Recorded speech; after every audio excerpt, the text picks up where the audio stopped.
আমরা দেখতে পাচ্ছি একজনকে নিয়ে কিন্তু একটা মুখ ঢাকা অবস্থায় নিয়ে এই যে জায়গা রয়েছে জঙ্গল, সেই জায়গায়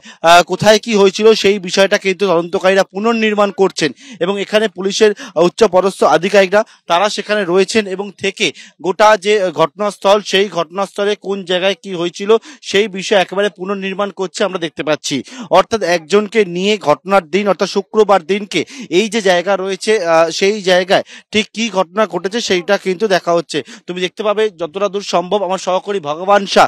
যে ছবি তুলে ধরছে, পুলিশের একটা বড় টিম এই জঙ্গল লাগোয়া পাশের একটি রাস্তা রয়েছে সেই রাস্তার দিকে এখন ভেতরে তারা প্রবেশ করছেন এবং দেখতে পাচ্ছি একজনকে মুখ ঢাকা অবস্থায় রয়েছে তাকে নিয়ে এই জায়গায় পুনর্নির্মাণ, সেই পুনর্নির্মাণের কাজ তারা করছেন এবং করে যে বিষয়টা দেখার চেষ্টা করছেন, জানার চেষ্টা করছেন যে অভিযোগকারিনী যে বক্তব্য রেখেছিলেন তার সঙ্গে সঙ্গে একেবারে ঘটনাস্থলে কি কি রয়েছে আমরা দেখেছিলাম যে একেবারে পায়ে হেঁটে যে হাসপাতাল থেকে এই যে রাস্তা রয়েছে আইকিউ সিটি হাসপাতাল থেকে 1.1 কিলোমিটার রাস্তা, সেই রাস্তা থেকে যেহেতু অভিযোগকারিনী যারা জানিয়েছিলেন তিনি তার সহপাঠীর সঙ্গে এসেছিলেন সেটা কিন্তু পায়ে হেঁটে পুলিশ আধিকারিকরা এলেন। পাশাপাশি হচ্ছে এই জায়গায় জঙ্গলের ভেতরে ওই দিন কোথায় কি ঘটেছিল সেই বিষয়টা একেবারে জঙ্গলের ভেতরে একজনকে মুখ ঢাকা অবস্থায় নিয়ে গিয়ে রিকনস করেন তদন্তকারী আধিকারিকরা, পুলিশ আধিকারিকরা। অন্যদিকে এই জঙ্গলের পাশের একটি রাস্তা রয়েছে যেটা অপরটি গ্রামের দিকে বেরিয়ে যায়, এই রাস্তা দিয়ে কি অভিযুক্তরা পালিয়ে গিয়েছিল যেমনটা মনে করা হচ্ছে ঘটনার পর, সেই মতো কিন্তু